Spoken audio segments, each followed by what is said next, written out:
بسم الله الرحمن الرحيم ومن أحسن قولا ممن دعا إلى الله وعمل صالحا وقال إنني من المسلمين.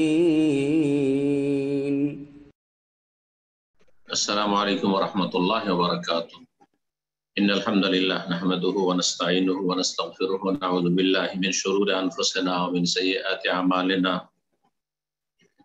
من يهده الله فلا مضل له ومن يضلل فلا هادي له. وأشهد أن لا إله إلا الله وحده لا شريك له وأشهد أن محمدا عبده ورسوله صلى الله تعالى عليه وعلى آله وصحبه وسلم تسليما كثيرا. আম্মা বাদ। সম্মানিত দিনী ভাতৃমণ্ডলী, আল্লাহ রাব্বুল আলামিনের প্রশংসা এবং প্রিয় রাসূল সাল্লাল্লাহু আলাইহি সাল্লামের উপর সালাত ও সালামের পর আজ 11ই রবিউল আউয়াল 1443 হিজরি মোতাবেক 17ই অক্টোবর 2021 ধারাবাহিক আলোচনা নাজাত প্রাপ্ত দলের আকীদা আলামুস সুন্নাহ আল মানসুরা নামক কিতাব থেকে আমাদের যে চলে আসছে দীর্ঘ সময় ধরে, তার পর্ব নম্বর 63। আজকের বিষয়বস্তু, মানুষ কি নিজ আমল দ্বারা জান্নাতে যেতে পারবে অথবা জাহান্নাম থেকে মুক্তি লাভ করতে পারবে?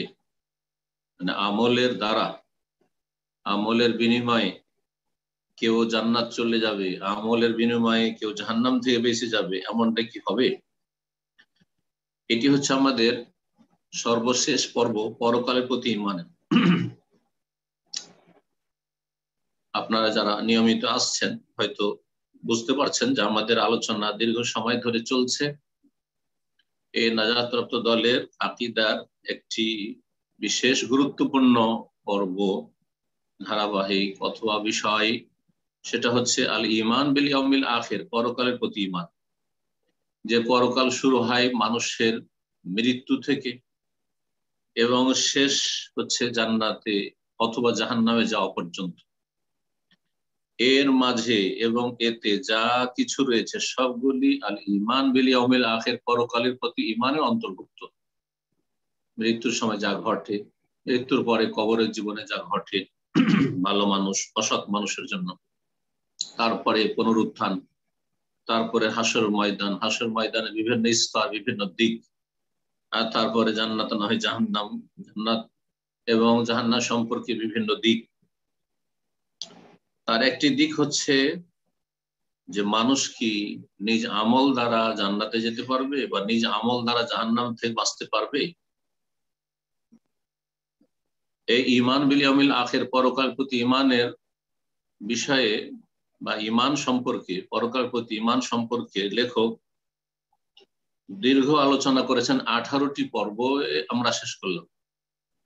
তার যে কিতাবের আলোচনা আলামুস সুন্নাহ আল মানসুরা ইমাম হাকামীর 18টি পর্বে আমরা শেষ করলাম। আমাদের প্রতিটি পর্ব কমপক্ষে আধা ঘন্টা করে আছে, আধা ঘন্টা 35 মিনিট। 46 নম্বর পর্ব থেকে শুরু হয়েছিল পরকালের প্রতি ঈমান, আর আজকে 63 নম্বর পর্বে আমরা শেষ করছি। এরপরে ঈমানের একটি দিক শুধু আলোচনা বাকি আছে, তা হচ্ছে তাকদীরের প্রতি ঈমান। এই তাকদীরের প্রতি ঈমান সামনে সপ্তাহতে ইনশাআল্লাহ শুরু করব, আর তাতেও কমপক্ষে 14টি পর্ব হবে ইনশাআল্লাহ।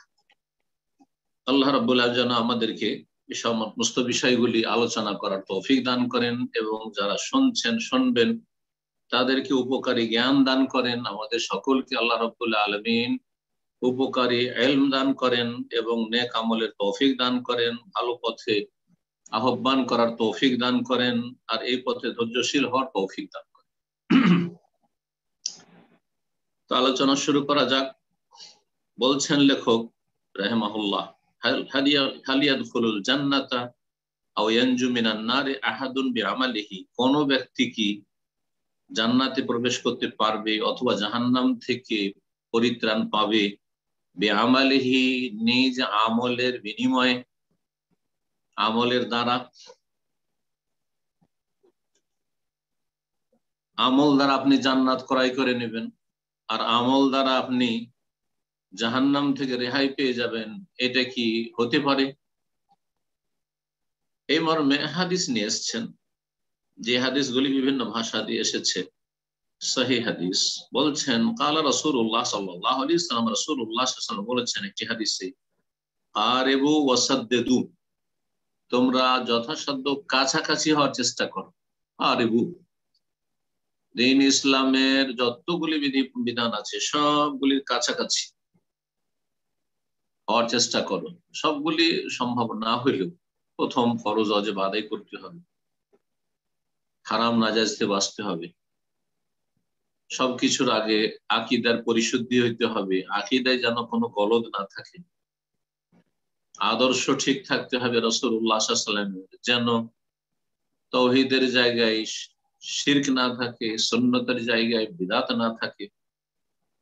তার সাথে সাথে ফরজ ওয়াজিবাত গুলি বড় যত্ন সহকারে আদায় করবে, হারাম নাজায়েজ কবিরা গুনাহ থেকে বেঁচে থাকবে পুরোপুরি, আর তারপরে অপছন্দনীয় কথা কাজ থেকে বেঁচে থাকবে, সুন্নত নফল বেশি বেশি বাড়াবার চেষ্টা করবে। এইভাবে কারিবু, তোমরা কাছাকাছি হওয়ার চেষ্টা করো, আল্লাহর সান্নিধ্য লাভের চেষ্টা করো। কারিবু কুরবাত থেকে, আর কুরবাত হচ্ছে ইলাল্লাহ, আল্লাহর সান্নিধ্য লাভ করা, আল্লাহর নৈকট্য অর্জন করা। ওয়াসাদ্দিদু, এবং তোমরা সঠিক পথের উপর প্রতিষ্ঠিত থাকো, সঠিক পথের উপর প্রতিষ্ঠিত থাকো, মধ্যম পন্থা অবলম্বন করো। সাদ্দিদু, মধ্যম পন্থা অবলম্বন করা মানে ধর্মের নামে বাড়াবাড়িতেও যেও না, যেমন চরমপন্থীরা, জঙ্গিরা, খারিজিরা বাড়াবাড়ি করেছে, বিদাতিরা বাড়াবাড়ি করেছে, যা ইসলাম নয় তা ইসলাম বলে চালাচ্ছে। ইসলামে ঈদ হচ্ছে দুটি, ঈদুল ফিতর, ঈদুল আজহা। তাদের এই দুটো ইসলামিক ঈদের চাইতে বড় ঈদ হচ্ছে বেদাতি ঈদ, ঈদ মিলাদুন নবী। বাড়াবাড়ি করেছে। ধর্মের নামে মাজারের খেদমত করে জান্নাত যাওয়ার আশা করা, শিরক কুফরি করে আল্লাহর সান্নিধ্য লাভের এই আশা রাখা। যেমন মসজিদের খেদমত ইসলামে আছে, তেমনি মাজারের খেদমত, এই সমস্ত হচ্ছে বাড়াবাড়ি। আর ছাড়াছাড়ি হচ্ছে 5 ওয়াক্ত সালাত নেই, যখন মনে হইলো পড়লো। রমজান মাসের সিয়াম, কিছু রাখলো কিছু রাখলো না। জাকাত খেয়াল খুশি দিল, যেভাবে আল্লাহ দিতে বলেছেন পুরোপুরি না, ওইভাবে সূক্ষ্ম হিসাব করলো না। হজ ও 60-70 বছর বয়স হওয়ার পরে যখন বুড়ো হয়ে গেছে, এখন কবরে পা চলে গেছে, চলতে পারছে না, তখন হজে আসলো, অথচ 20 বছর বয়সে হজ ফরজ হয়ে আছে। এগুলো হচ্ছে ছাড়াছাড়ি, এগুলো হচ্ছে ছাড়াছাড়ি। সাদ্দেদু এর বিপরীত, না বাড়াবাড়ি না ছাড়াছাড়ি, মধ্যম পন্থা অবলম্বন করো। ওয়ালামু, এবং জেনে রাখো, আন্নাহু লা ইয়ানজু আহাদুম মিনকুম বিআমালিহি, কোশ্চিন কালেও তোমাদের কোন ব্যক্তি পরিত্রাণ পাবে না, রেহাই পাবে না, বিআমালিহি, নিজ আমল দ্বারা। আমল দিয়ে জাহান্নাম থেকে রক্ষা পেয়ে যাব, এটা কারো ক্ষেত্রে হবে না। আলু ইয়া রাসূলুল্লাহ, সাহাবীরা বলেন, হে আল্লাহর রাসূল সাল্লাল্লাহু আলাইহি ওয়াসাল্লাম, ওয়ালা আনতা, এমনকি আপনিও। আরে আমরা না হয় গেলাম, কিন্তু আপনিও আপনার আমল দিয়ে জান্নাত পাবেন না, আর জাহান্নাম থেকে বাঁচতে পারবেন না। কালা, রাসূলুল্লাহ সাল্লাল্লাহু আলাইহি ওয়াসাল্লাম বললেন, ওয়ালা আনা, এমনকি আমিও। আমলের বিনিময়ে আমি জান্নাত চলে যাব, আমলের বিনিময়ে আমি জাহান্নাম থেকে বেঁচে যাব, এটা আমার ক্ষেত্রেও নয়। ইল্লা, তবে হ্যাঁ শুন, আইয়াতাগাম্মাদানি আল্লাহু বিরাহমাতিন মিনহু ওয়া ফাদলিন, আল্লাহ যদি আমাকে ঢেকে নেন তার রহমত এবং অনুগ্রহ দিয়ে, তার রহমত এবং তার ফজল করম দিয়ে, অনুগ্রহ দিয়ে যদি আমাকে ঢেকে নেন, তাহলে সেটা সম্ভব। তার মানে আমলের সাথে সাথে আল্লাহর রহমত অবশ্যই লাগবে। আমল তো লাগবেই, কিন্তু আমল দিয়েই আমি জান্নাত কিনে নেব, আর আমল দিয়ে আমি জাহান্নাম থেকে মুক্তি পেয়ে যাব, এটা কারো ক্ষেত্রে নয়। আল্লাহ রাব্বুল আলামিনের রহমত আমাকে যদি না ঢেকে নেন, ওই রকমই অন্যদের ক্ষেত্রেও আল্লাহ রাব্বুল আলামিনের রহমত যদি আমাদেরকে ঢেকে নেই, তাহলে আমাদের ঈমান আমলের সাথে সাথে আল্লাহর রহমতে, আল্লাহর ফজল করমে ইনশাআল্লাহ জান্নাত যেতে পারবো। আল্লাহ যেন আমাদের সকলকে জান্নাতি হিসাবে কবুল করে।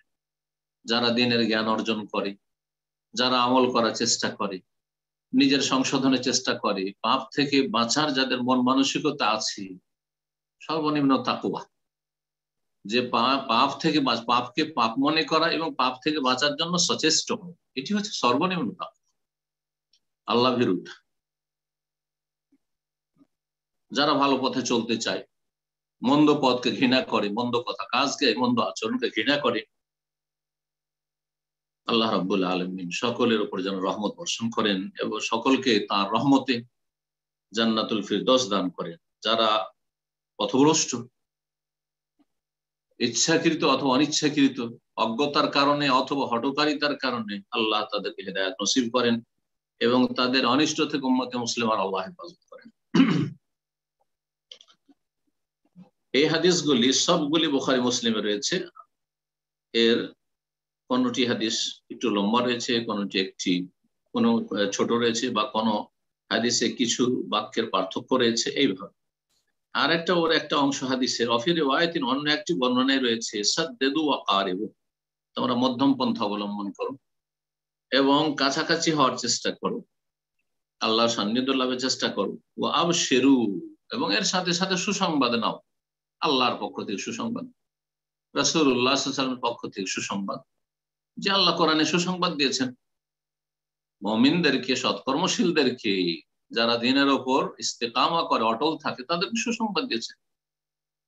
মহান আল্লাহ ইরশাদ করেছেন একটি আয়াতে, ইন্নাল্লাযীনা ক্বালু রাব্বুনা আল্লাহ, নিশ্চয় যারা বলল আমার রব বা আমাদের রব আল্লাহ, আল্লাহকে রব বলে স্বীকার করে, নবী মুহাম্মদ সাল্লাল্লাহু আলাইহি ওয়াসাল্লামকে শেষ রাসূল বলে স্বীকার করে, মেনে নেয়, এবং দ্বীন ইসলামকে পূর্ণাঙ্গ জীবন বিধান, জীবনের প্রতিটি ক্ষেত্রে যে সেটি হচ্ছে একমাত্র সমাধান, এটা বিশ্বাস করে। রাদিতু বিল্লাহি রাব্বান ওয়া বিল ইসলামি দীনান ওয়া মুহাম্মদ সাল্লাল্লাহু আলাইহি ওয়াসাল্লাম নবিয়ান,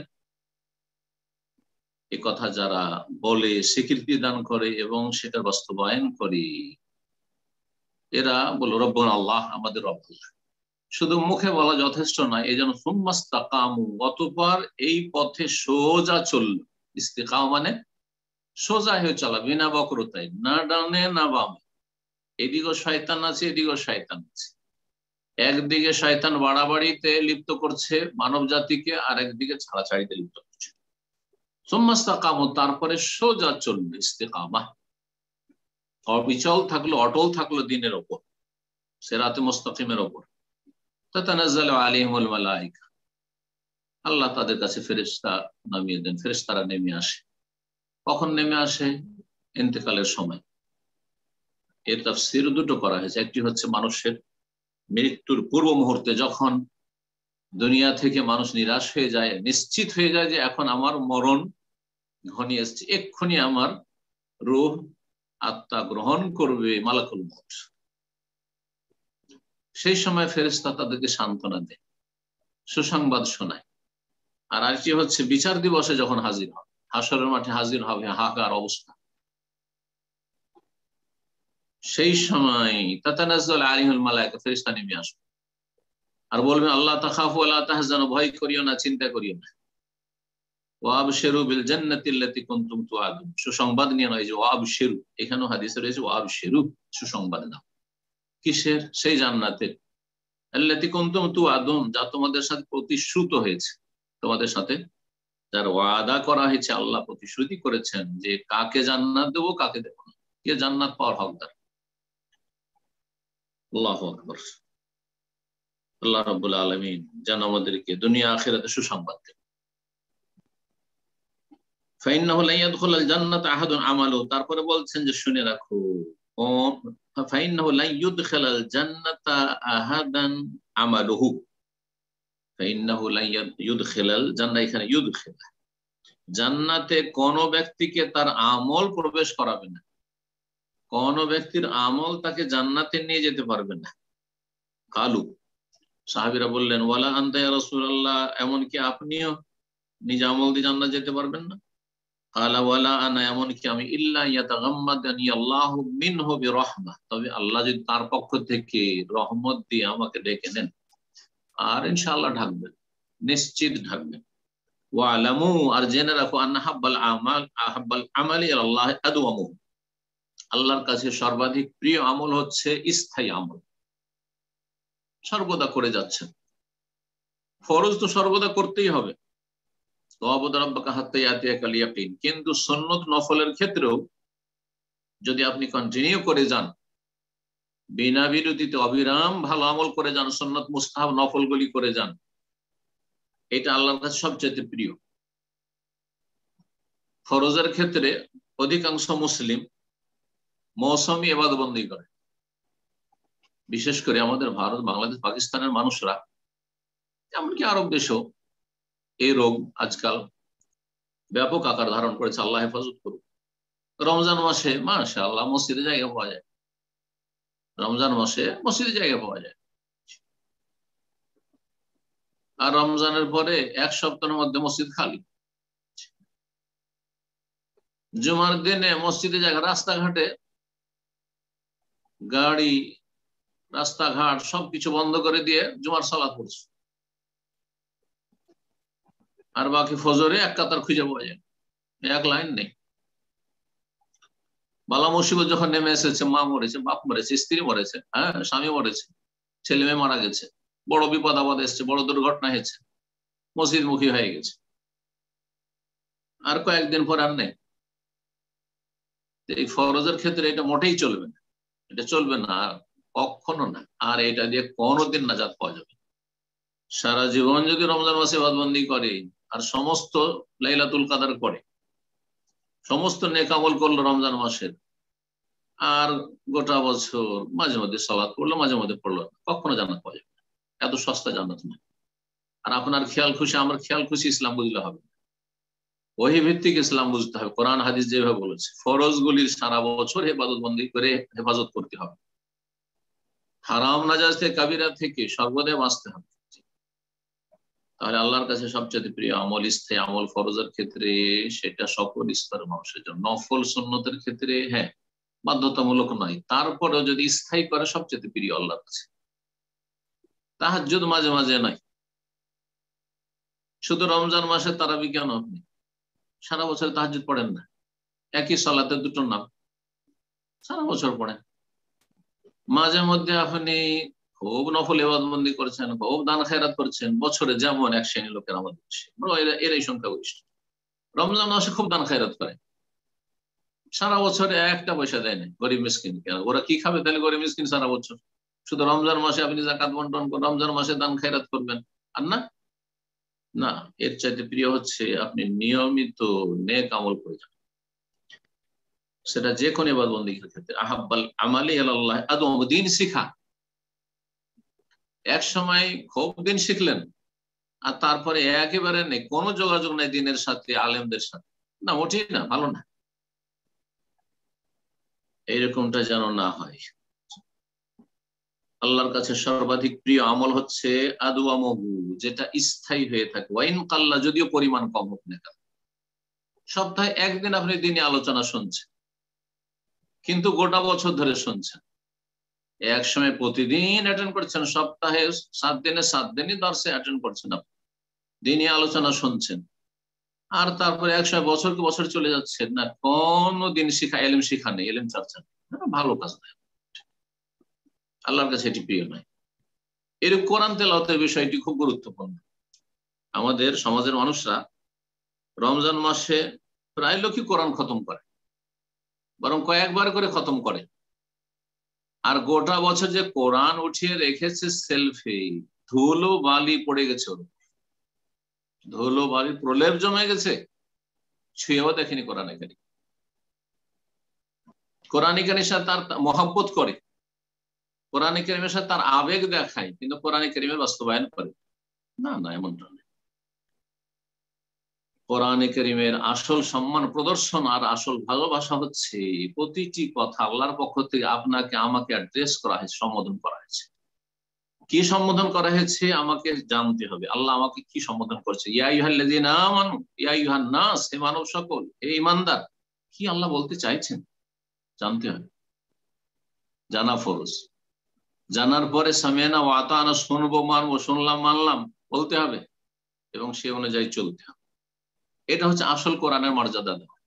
আর না হলে কোরআনের আপনি অবমাননা করছেন, ঘরের লোকেরা কোরআনের অবমাননা করছেন। যাই হোক, এই ছিল হাদিস বুখারী মুসলিমের আবু হুরায়রা রাদিয়াল্লাহু তাআলা আনহু থেকে বর্ণিত, তারপরে আয়েশা রাদিয়াল্লাহু আনহা থেকে বর্ণিত, সহিহ মুসলিম আবু হুরায়রা থেকে রয়েছে, জাবের থেকে, আয়েশা থেকে এই হাদিস। আর আবু সাঈদ খুদরী রাদিয়াল্লাহু আনহু বর্ণনা করেছেন, বেশ কয়েকজন সাহাবায়ে কেরাম এই হাদিসগুলি বর্ণনা করেছেন।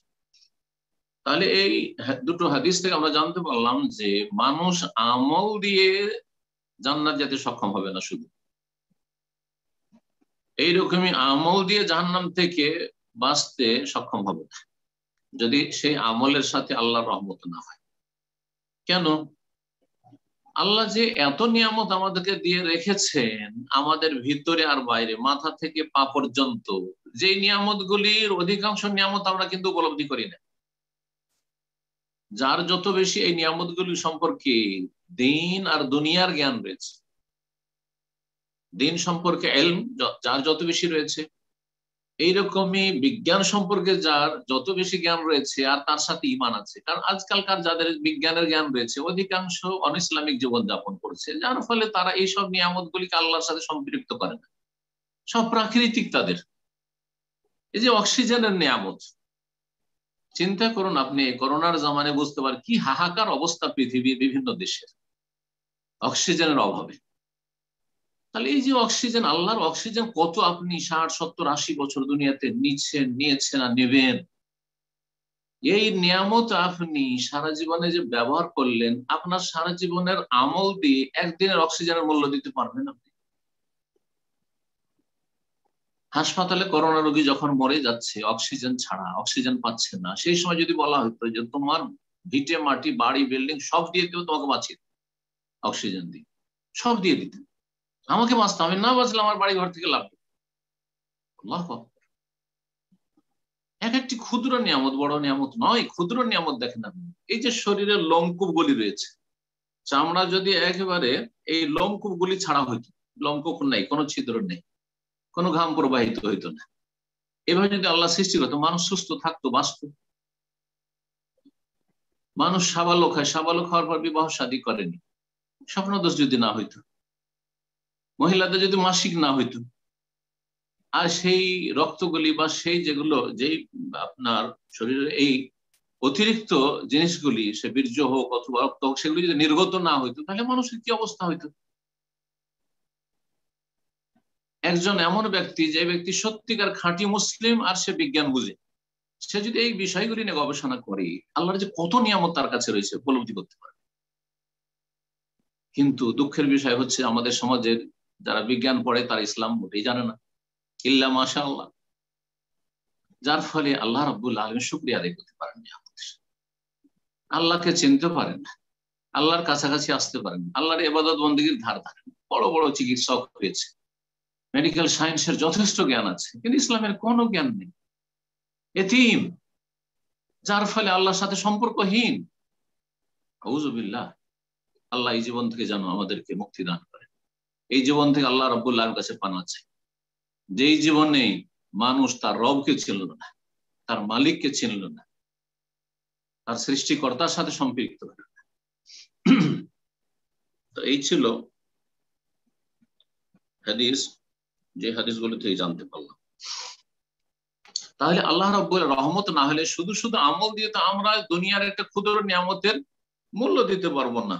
তাহলে আমল দিয়ে কি করে জান্নাত যাবো, আমল দিয়ে কি করে জাহান্নাম থেকে বাঁচবো? আর একটি বিষয় এখানে আলোচনা করেছেন সংক্ষেপে, তা দিয়ে আজকের আলোচনা শেষ হবে। তা হচ্ছে যে যদি নিজের আমল দিয়ে মানুষ জান্নাত না পায় আর আমল দিয়ে জাহান্নাম থেকে না বাঁচতে পারে, তাহলে বাহ্যিক আরেকটি আয়াত রয়েছে কোরআনে কারিমে, যেটি এই হাদিসের পরিপন্থী। হাদিসে আমরা জানলাম যে কেউ আমল দিয়ে জান্নাত পাবে না, আমল দিয়ে জাহান্নাম থেকে বাঁচতে পারবে না, কিন্তু কোরআনে কারিমের সূরা আরাফের আয়াত নম্বর 43 আল্লাহ বলছেন অনুদু, জান্নাতীদেরকে আল্লাহ ডাক দেবেন যখন জান্নাতে তারা চলে যাবে, আর তাদের খুশির শেষ থাকবে না। আল্লাহ ঘোষণা করেন তিলকুমুল জান্নাহ, এই যে জান্নাত, উরিস্তুমুহা, তোমাদেরকে তার উত্তরাধিকারী বানানো হয়েছে, তোমাদেরকে এই জান্নাতের মালিক বানিয়ে দেওয়া হয়েছে বিমা কুনতুম তা'মালুন, তোমাদের আমলের কারণে, তোমাদের আমলের মাধ্যমে। বিমা কুনতুম তা'মালুন, যেহেতু তোমরা কর্মজগতে পৃথিবীতে আমল করেছিলে, আমলের বদৌলতে। তো এখানে তো বিমা কুনতুম তা'মালুন, আমলের বদৌলতে তোমরা এই জান্নাতের ওয়ারিস হতে পেরেছো, উত্তরাধিকারী হতে পেরেছো, কোরআন বলছে। আর রাসূলুল্লাহ সাল্লাল্লাহু আলাইহি সাল্লামের হাদিসে বলা হচ্ছে যে কোন ব্যক্তি জান্নাত যেতে পারবে না আমল দিয়ে, জাহান্নাম থেকে বাঁচতে পারবে না আমল দিয়ে, তাহলে দুটোতে তো মনে হচ্ছে যে সংঘর্ষ। আয়াত এবং হাদিস সাংঘর্ষিক, সমন্বয় কি হবে? এর উত্তর দিচ্ছেন, বলছেন লেখো লা মুনাফাতা বাইনাহুমা, এই উভয়ের মাঝে কোনো বিরোধ নেই, দ্বন্দ্ব নেই। বুঝতে ভুল করেছেন। বিহামদিল্লাহ, আলহামদুলিল্লাহ, কোরআন এবং সহিহ হাদিসে, কোরআন এবং সহিহ হাদিসে কোন রকমের সংঘর্ষ বা দ্বন্দ্ব নেই। কারণ আয়াতে যে বা রয়েছে বিমা কুনতুম তা'মালুন, বা হারফে জার, আরবি গ্রামারে যারা বুঝেন তাদের জন্য আরো সুবিধা হবে, যে যেখানে বলা হয়েছে যে তোমাদের আমলের বদৌলতে, আমলের মাধ্যমে তোমরা এই জান্নাতের ওয়ারিস হয়েছো, এই বা হচ্ছে কারণ বর্ণনা করার জন্য, মাধ্যম বর্ণনা করার জন্য, বা উসসাবাবিয়্যা। এই জন্য আমি অর্থ কি করলাম, যে তোমরা এই জান্নাতের ওয়ারিস পেয়েছো, উত্তরাধিকারী হয়েছে বিমা কুনতুম তা'মালুন, তোমাদের আমলের মাধ্যমে, আমলের কারণে, আমলের বদৌলতে, আমলের বিনিময় নয়। এই বিনিময় শব্দটি চলবে না, বিনিময় আর মাধ্যম বা কারণ দুটোতে পার্থক্য আছে।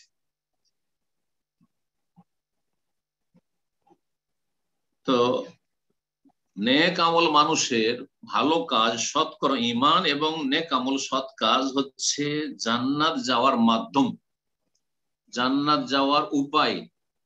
জান্নাত তার বদৌলতে হইতে পারে, কিন্তু তার বিনিময় হইতে পারে না। বলছেন লিআন্নাল আমালা সালিহা সাবাবান ফি দুখুলিল জান্নাহ, কারণ মানুষের নেক আমল জান্নাত যাওয়ার কারণ, মাধ্যম।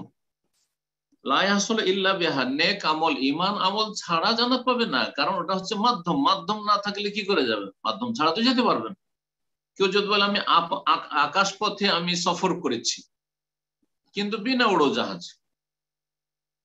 এমনিতে উড়েছি, মানুষ কি আর উড়তে পারে পাখির মতো? বলছে না, তুমি পাগল হয়েছে, এটা কি করে হইতে পারে?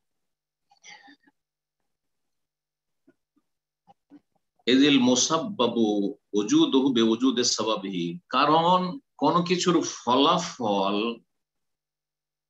তার যে কারণ, এই ফলাফলটা কেন হলো বা এই রেজাল্টটা কেন হলো, এর একটা কারণ রয়েছে। ওই কারণটি যদি পাওয়া যায়, মাধ্যমটি যদি পাওয়া যায়, তাহলে তখন সেই ফলাফলটি পাওয়া যাবে। তো জান্নাত হচ্ছে ফলাফল, রেজাল্ট, আর এর মাধ্যম হচ্ছে ঈমান এবং নেক আমল, আর ঈমানটা সবচেয়ে বড় নেক আমল।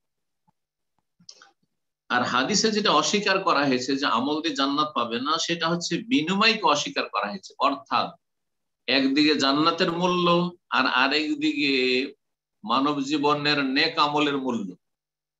কেউ যদি বলে যে আল্লাহ আমার এই যে ঈমান রয়েছে, আমল রয়েছে, সালাত রয়েছে, যাকাত রয়েছে, হজ রয়েছে, এই হজ বন্দেগী রয়েছে, দান খেরাত রয়েছে, মাতা পিতার সেবা রয়েছে, কল্যাণমূলক কাজ রয়েছে, এই সবগুলি হচ্ছে জান্নাতের বিনিময়, জান্নাত আমি নেব আর এটা মূল্য দিচ্ছি।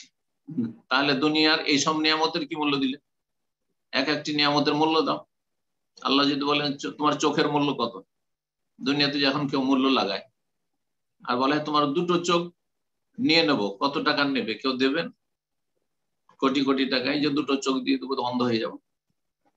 দুটো কিডনি কেউ দেবেন? কেউ দেবেন না। জিহ্বা, সুবহানাল্লাহ, জিহ্বার যে স্বাদ, আমরা তো কখনো চিন্তাই করি না যে এই জিহ্বাতে আল্লাহ বাক শক্তি দিয়ে রেখেছেন, কথা বলছে, কত কথা বলছে, জিহ্বা কিন্তু ক্লান্ত হয়। শরীরের অন্য অঙ্গ প্রত্যঙ্গ ক্লান্ত হয়, হাত পা কাজ করলে চোখও ক্লান্ত হয়, ব্রেনও ক্লান্ত হয়, কিন্তু জিহ্বা, এই জবান এত কথা বলছে, এত কথা বলছে, সারাদিন কিছু না কিছু বলতেই আছি, কোনো ক্লান্তি নেই, যতই কথা বলেন না। জিহ্বাতে আল্লাহ যে স্বাদ রেখেছেন, এই যে আল্লাহ, আর এই জিহ্বাতে যে স্বাদ, এরশাদ করোনার জামানায় যারা করোনায় আক্রান্ত হয়েছে ভালো করে জানেন,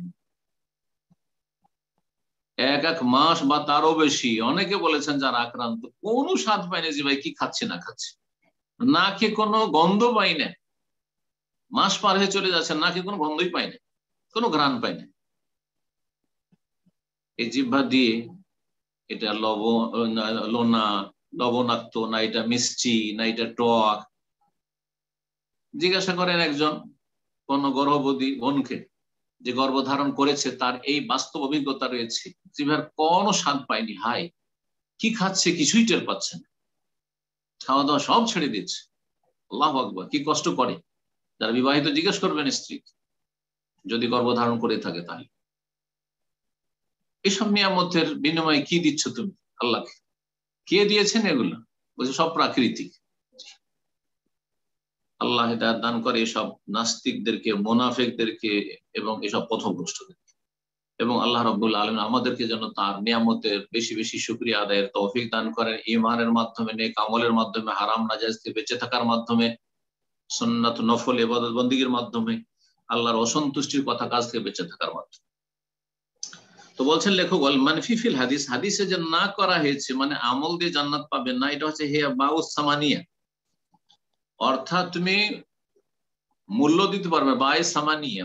বা আমাদের ভারত বাংলাদেশে একটি গ্রামারের কিতাব পড়া হয় মাদ্রাসায়, কওমি আলিয়া দুটোতে পড়া হয়, শারহ মিয়াতে আমেল, মিয়াতে আমেল যারা পড়েছেন মাদ্রাসায় জানেন। এতে হারফে জার যে 17টি রয়েছে প্রত্যেকটির প্রয়োগ এবং প্রত্যেকটির অর্থ, একাধিক অর্থ, বেশ কিছু অর্থ বর্ণনা করা হয়েছে। মিন কি অর্থে হয়, এলা কি অর্থে হয়, হাত্তা কি অর্থে হয়, বা কিসের অর্থে হয়ে থাকে, লাম কিসের অর্থে হয়ে থাকে। তো বায়ের একটি অর্থ হচ্ছে বা সাবাবিয়া, কারণ বর্ণনা করার জন্য আসে, যেমন আয়াতে বিমা কুনতুম তা'মালুন, উপায় মাধ্যম বর্ণনার জন্য।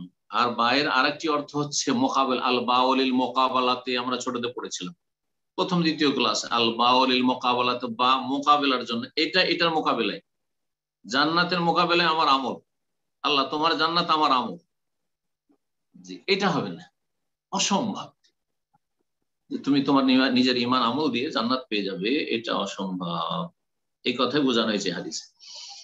তবে ঈমান আমল মাধ্যম অবশ্য আল্লাহর রহমতের, অর্থাৎ কারো যদি ঈমান আমল না থাকে, ভালো নেক কাজ সৎ কাজ না থাকে, তাহলে আল্লাহর রহমত কখনো পাবে না। তাহলে আল্লাহর রহমত যদি নিশ্চিত করতে হয় তো ঈমানদার হইতে হবে, সৎকর্মশীল হইতে হবে, পাপাচার থেকে বাঁচতে হবে, আর তারপরে আল্লাহর রহমতের আশাবাদী হইতে হবে যে আল্লাহ আমার কাজ আমি করলাম, আমার ঈমান ঠিক রাখার চেষ্টা করেছি, আমি শিরক মুক্ত ঈমান, কুফরি মুক্ত ঈমান, মুনাফিকি মুক্ত ঈমান, বেদাত মুক্ত ঈমান, আর তার সাথে ফরজ ওয়াজিব আদায় করেছি, নেক আমল করেছি, হারাম নাজায়েজ থেকে বেঁচে থেকেছি। আল্লাহ তোমার রহমতের আশাবাদ, তোমার রহমতে আমাকে জান্নাত দাও, তোমার রহমতে আমাকে জাহান্নাম থেকে রক্ষা। এটা হচ্ছে সঠিক পথ এবং এটাই হচ্ছে কোরআন শিক্ষার দিক নির্দেশনা, কোরআন হাদিসের দিক নির্দেশনা। ফাইনাল আবদাল্লাহ উমরা দুনিয়া, বলছেন লেখক যে একজন মানুষ যদি সারা পৃথিবী যতদিন আছে, পৃথিবী যতদিন ধ্বংস, অতদিন যদি আয়ু পায়, যতদিন পৃথিবী আছে, হাজার হাজার বছর যদি বেঁচে থাকে, যদিও কেউ বাঁচে না, সে সারা দিন ইবাদত বন্দি করে, সারা রাত ইবাদত বন্দি করে, সারা দিন রাত যদি ইবাদত বন্দি করে, বা দিনে সিয়াম পালন করে রোজা রাখলো আর রাতে তাহাজ্জুদ পড়তে থাকলো সারা জীবন ধরে, আর সমস্ত পাপাচার থেকে বেঁচে থাকলো, লাম ইউকাবিল কুল্লা আমাল, লাম ইউকাবিল কুল্লু আমালি উশরা মিশার আসগারি নিয়ামিল্লাহি আলাইহি যাহির ওয়াল বাতিন। আল্লাহ রাব্বুল আলামিন যে মানুষের উপর প্রকাশ্য এবং আভ্যন্তরীণ, বাহ্যিক এবং আভ্যন্তরীণ যে নিয়ামতগুলি দিয়ে রেখেছেন, সেসব নিয়ামত সমূহের একটি ক্ষুদ্র থেকে ক্ষুদ্রতম নিয়ামতের 10/1 শুকরিয়া আদায় করে শেষ করতে পারে। ছোট্ট একটি নিয়ামত, যে কোনো ছোট নিয়ামত নেন, অনেক নিয়ামত রয়েছে, সময়ের স্বল্পতার জন্য বেশি বলতে পারছি না, সময় এগিয়ে চলে গেছে। একটি নিয়ামত বলি যেটা কিন্তু কেউ খেয়াল করেন না, এই যে নাকের মধ্যে ছোট ছোট চুল আছে, নাকের মধ্যে কিন্তু প্রত্যেকের চুল আছে, কারো বাড়ে, সেটা বিরক্তি করা হয় বেড়ে গেলে, আর বয়স হলে আবার বাড়ে। এই নাকের মধ্যে চুল আছে, এখন পর্যন্ত আমরা চিন্তা করি যে নাকের চুল ফালতু, আরো পেরেশান করছে মনে হচ্ছে। চিন্তা করুন, এই নাকের চুল আপনার জন্য আমার জন্য কত বড় আল্লাহর পক্ষ থেকে প্রোটেকশন। এই নাকের যদি চুল না থাকতো তাহলে মাছি তো গন্ধের জায়গায় তো আরো কাছাকাছি আসে। নাকি মাছের মাছি নাকের ডগায় কেনা বারবার ঘুরতে থাকে। এই মাছি কিন্তু আপনার নাকের কাছে বেশি ঘুরবে, অথবা যেখানে খাবার আছে, যেখানে গন্ধ আছে সেখানে ঘুরবে, অন্য জায়গায় যাবে না। এই নাকের কাছে মাছি আসে কেন? গন্ধ পায়। তার মানে তার আহার ওখানে আছে, বুঝতে পারছে। কিন্তু যখন নাকের কাছে যায় তখন দেখে যে ছোট ছোট চুল, এগুলো মনে হচ্ছে তার জন্য অ্যাটম বম। আমি ওখানে গেলে ফেসে যাব, বাঁচবো না, তখন পালাই সেখান থেকে, আর নাকের ভিতরে ঢুকে না। নাহলে কত মাছি আর মশা যে নাকের ভিতরে ঢুকে যেত, আর ঢুকে গিয়ে আপনার আমার জীবনটাকে শেষ করে দিত, ধ্বংস হয়ে যেত। মানুষ সে কি অবস্থা হতে চিন্তা করুন। তাহলে কোনোদিন কি এই ক্ষুদ্র নিয়ামতের কথা চিন্তা করেছি, যে নাকের ভিতরে এই ছোট ছোট চুলের কথা? আল্লাহ কখনো চিন্তা করিনি, যেগুলো আল্লাহ নিয়ামত। তো আল্লাহর নিয়ামত সম্পর্কে হাদিস বলা হারাজ, সারা জীবন যদি বলতে থাকেন শেষ করতে পারবেন না। তবে রবের কোন কোন নিয়ামতকে অস্বীকার করো, কোন নিয়ামতের কথা তুমি স্মরণ করে শুকরিয়া আদায় করে তুমি আল্লাহর হক আদায় করবে? অসম্ভব কথা। বলুন আলহামদুলিল্লাহ। ফাকাইফা তাকুনু সামাআ লিদুখুলিল জান্নাহ। আল্লাহর ক্ষুদ্র থেকে ক্ষুদ্র নিয়ামতের 10 ভাগের 1 ভাগে যখন মোকাবেলা আপনার সারা জীবনের নেক আমল হইতে পারে না, তাহলে জান্নাতে যাওয়ার বিনিময় আপনি আপনার আল্লাহর সামনে পেশ করছেন, এটা কি আর হইতে পারে? সুতরাং রবের কাছে আমাদের গুনার জন্য ক্ষমা প্রার্থনা করতে হবে, আল্লাহর দয়া মায়া কামনা করতে হবে। রব্বিগফির ওয়ারহাম ওয়া আনতা খায়রুর রাহিমিন। আল্লাহ শিখে অকুর রব্বিগফির ওয়ারহাম ওয়া আনতা খায়রুর রাহিমিন, সূরা মুমিনুন আয়াত নম্বর 118। সর্বশেষ আয়াত আল্লাহ বলছেন, হে রব, বান্দাকে শেখাচ্ছেন, হে নবী বলো, হে মুসলিম বলো, হে মানুষ বলো, ইগফির, আল্লাহ তুমি মাফ করে দাও, ওয়ারহাম, এবং আল্লাহ তুমি দয়া করো, ওয়া আনতা খায়রুর রাহিমিন, তুমি সর্বাধিক দয়ালু বা সর্বোৎকৃষ্ট দয়ালু। খায়রুর রাহিমিন, সবচাইতে উৎকৃষ্ট উত্তম দয়ালু, তোমার মতো দয়ালু আর কেউ না, মা না বাবা না ছেলে মেয়ে না আর কোনো ব্যক্তি পৃথিবীর। ওয়া আনতা খায়রুর রাহিমিন। ওয়া সাল্লাল্লাহু সাল্লাম আলা নবিয়িনা মুহাম্মদ ওয়া আলা আলিহি ওয়া সাহবিহি আজমাইন। জাযাকাল্লাহ খাইরান শেখ। সম্মানিত দিনী ভাই বোনেরা, এখন ইনশাআল্লাহ আমাদের প্রশ্নোত্তর পর্ব শুরু হচ্ছে। তার পূর্বে জাস্ট স্মরণ করে দিচ্ছি যে প্রশ্ন করার কিছু নিয়মাবলী এখানে। যে প্রশ্ন করব আমরা শুধুমাত্র একটা করে প্রশ্ন করার সুযোগ আছে আমাদের। আর দ্বিতীয় বিষয়টি হলো, যখন আমরা প্রশ্ন করব শুধু আমাদের লোকেশনটা মেনশন করে সংক্ষিপ্ত আকারে প্রশ্ন করার চেষ্টা করব, যাতে করে আমরা সময়টা কাজে লাগাতে পারি ইনশাআল্লাহ। তো যাই হোক, আমরা শুরুতেই প্রশ্ন নিচ্ছি। প্রশ্ন করছেন সাদ মোহাম্মদ, আপনি প্রশ্ন করুন। আসসালামু আলাইকুম ওয়া রাহমাতুল্লাহি ওয়া বারাকাতুহু। আসসালামু ওয়া রাহমাতুল্লাহি ওয়া বারাকাতুহু। মাইকটা একটু টেনেন, খুব জোরে আওয়াজ আসছে। বাংলাদেশ খুলনা থেকে বলছি।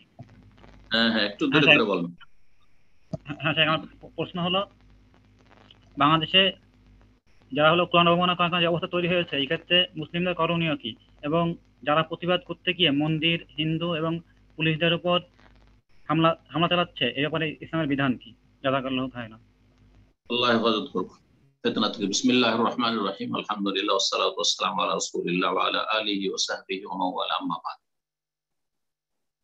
প্রথম কথা, আল্লাহ রাব্বুল আলামিনের কাছে সব সময় ফিতনা থেকে আশ্রয় কামনা করতে হবে, দোয়া করবেন বেশি, এটাকে অবহেলা করবেন না, এবং ফিতনা থেকে যথাসাধ্য সর্বাত্মক চেষ্টা করে বাঁচার চেষ্টা করতে হবে, দোয়ার মাধ্যমে এবং আপনার প্রতিদিনের জীবনে চলাফেরার ক্ষেত্রে যথাসাধ্য বেঁচে থাকার মাধ্যমে। ফিতনার যুগ, দোয়া করবেন, আল্লাহুম্মা ইন্না নাউযু বিকা মিনাল ফিতান মা যাহারা মিনহা মা বাতান। হে আল্লাহ, তোমার আশ্রয় গ্রহণ করছি, তোমার আশ্রয় কামনা করছি সমস্ত ফিতনা থেকে, প্রকাশ্য হোক অথবা গোপনীয় হোক। গোপনে রাতের অন্ধকারে যে সব ফিতনা করা হচ্ছে, সেসব ফিতনা থেকে, অথবা চোখের সামনে যে সব চারিদিকে ফিতনা, বহুমুখী ফিতনা, সমস্ত ফিতনা, দিনের ফিতনা হোক আর পার্থিব জীবনে দুনিয়ার ক্ষেত্রে ফিতনা, সমস্ত ফিতনা থেকে আশ্রয় কামনা করছি। আল্লাহুম্মা ইন্না নাউযু বিকা মিনাল ফিতান মা যাহারা মিনহা মা বাতান। মুসলিমের সাথে মারামারি করা, এটি হচ্ছে বড় ফিতনা। আর যেগুলি অপশক্তি রয়েছে, সে বাইরের ইসলাম মুসলিমদের শত্রু অথবা ঘরের কিছু অসৎ অসাধু পাপিষ্ট শত্রু রয়েছে, যারা সব সময় এই রকমের ফিতনা সৃষ্টি করতে চায়, মুসলিম সমাজে, মুসলিম দেশে, মুসলিম পরিবারে অশান্তি সৃষ্টি করতে চায়, মুসলিমদেরকে শান্তিতে থাকতে দিতে চায় না। এটা সবসময় আমাদের উপলব্ধি করতে হবে। সুতরাং কখনো কারো ষড়যন্ত্রের শিকার হতে হবে না, কখনো আপনি তাদের খেলতামাশায় আপনি সহযোগিতা করবেন না। কেউ যদি কোনো অপরাধ করে, অপরাধীকে শনাক্ত করবে সরকার, সরকারের উপর অপরাধীকে ধরবে সরকার, অপরাধীকে শাস্তি দেবে সরকার, কিন্তু আবেগে আইন কানুন নিজের হাতে নিয়ে নেবেন, আর নেওয়ার পরে গায়ের জোর দেখে যা ইচ্ছা তাই করে দিবেন। ইসলামের দৃষ্টিতে সেটা জায়েজ না না জায়েজ, এটা আমার কাজ না সরকার শাসকের কাজ, প্রশাসনের কাজ, কিছুই বুঝলেন না, কিছুই জানেন না, দিন তো শিখার ধার ধারেন না, আমল করার তো ধার ধারেন না। অধিকাংশ মুসলিম না ইবাদত বন্দেগী আছে 5 ওয়াক্ত সালাত, না কোরআনে কারীমের জ্ঞান আছে, এমনকি আক্ষরিক জ্ঞান পর্যন্ত নেই। শতকরা 5 জন লোক পাওয়া যাবে না যে কোরআনে কারীম সুন্দর করে তেলাওয়াত করে, অর্থ বোঝা তো দূরের কথা, শতকরা 1 জন কোরআনে কারীমের অর্থ বুঝেন না। আর কোরআনে কারীমের অবমাননা হয়েছে সেই জন্য আইন কানুনকে নিজের হাতে নিয়ে, আর তারপরে চেনেন না কে দোষী আর কে নির্দোষী, দেশে অশান্তি সৃষ্টি করছেন, আর প্রশাসনের লোকদের উপর আক্রমণ করা শুরু করেছেন। স্বাভাবিক, যখন দেখবে যে আমাদের জানের ঝুঁকি রয়েছে, আমাদের নিজের নিরাপত্তা নাই, তখন তারা যে কোনো পদক্ষেপ নেবে। তখন বলে যে আমরা জুলমের শিকার, এই আমরা শহীদ হয়ে গেলাম, আমরা মুজাহিদ হয়ে গেলাম। এসব তো ইসলাম নয় আসলে। আল্লাহ যেন বুঝার তৌফিক দান করে। মনে রাখবেন যে মুসলিমদের বিরুদ্ধে ষড়যন্ত্র চলছে, এই ষড়যন্ত্রে আপনি ইন্ধন যোগাবেন না, এই ষড়যন্ত্রে সফল হতে দেবেন না বাইরের শক্তিকে আর ভিতরের শক্তিকে, যেসব অপশক্তি রয়েছে। আল্লাহ যেন বুঝার তৌফিক দান করেন এবং নিজের দ্বীনের জ্ঞান অর্জন করে সেই জ্ঞান দিয়ে সঠিক সিদ্ধান্ত নেওয়ার তৌফিক দান করেন। কোরআন সুন্নাহর জ্ঞানের ভিত্তি থেকে সঠিক সিদ্ধান্ত নেওয়ার তৌফিক দান করেন, সঠিক পদক্ষেপ নেওয়ার তৌফিক দান করেন, আবেগ থেকে বেঁচে থাকার তৌফিক দান করেন, বিবেককে কোরআন সুন্নাহর সাথে সাথে ভালো কাজে লাগাবার আল্লাহ তৌফিক দান করেন এবং সমস্ত অনিষ্ট থেকে আল্লাহ উম্মতে মুসলিমাকে, মুসলিম দেশকে, মুসলিম পরিবারকে, মুসলিম সমাজকে, মুসলিম ব্যক্তিকে, যে যেখানে আছেন ভালো মানুষদেরকে আল্লাহ হেফাজত করেন। কার উপর জুলম করবেন না, ইসলাম জুলম হারাম করেছে। আল্লাহ রাব্বুল আলামিন ইরশাদ করেছেন হাদিসে কুদসিতে, ইয়া ইবাদি, হে আমার বান্দারা, ইন্নী হারামতু যুলমা আলা নাফসি, আমি নিজের উপর জুলম করা হারাম করেছি। আল্লাহ নিজের উপর হারাম করেছে। ওয়া জাআলতুহু বাইনাকুম মুহাররামান, এবং তোমাদের মাঝেও জুলম, অত্যাচার করা, অবিচার করা হারাম করেছি। সুতরাং অমুসলিম হলেও জুলুম করা আপনার জন্য ওই রকমই হারাম যেমন কোন মুসলিমের জুলুম করা হারাম। আল্লাহ রাব্বুল আলামিন যেন সমস্ত রকম অন্যায়, অনাচার থেকে, অত্যাচার থেকে এবং বাড়াবাড়ি সীমা লঙ্ঘন থেকে বেঁচে থাকার তৌফিক দান করেন। যাদের কাজ তাদের কাছে আপনারা বলতে পারেন, গণতান্ত্রিক অধিকারে বলতে পারেন যে সুষ্ঠু বিচার করা হোক, সুষ্ঠু বিচার আশা রাখছি, এবং আল্লাহ রাব্বুল আলামিনের কাছে দোয়া করেন আল্লাহ যেন তাদেরকে, যারা সত্যিকার অপরাধী তাদেরকে শনাক্ত করার তৌফিক দান করেন এবং সার্বিক সহযোগিতা করেন সরকারের সাথে এই ক্ষেত্রে সেই দোষীকে শনাক্ত করতে, আর তারপরে তাদের উপর যে দণ্ডবিধান হওয়া উচিত যেন, যাতে করে সেটা শরীয়ত সম্মত হয় এবং সেই দণ্ডবিধানে জাতি অপরাধীরা সতর্ক সাবধান হয়, আগামীতে এইরকম কাজ যেন করার দুঃসাহস না দেখায়।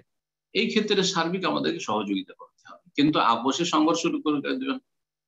আর বাইরে থেকে তো ওরা তামাশা দেখছে, যারা এইসব করেছে তারা তো তামাশা দেখছে যে ভালো হয়েছে, লাগিয়ে দিচ্ছে, মুসলিমের বিরুদ্ধে লাগিয়ে দিচ্ছে।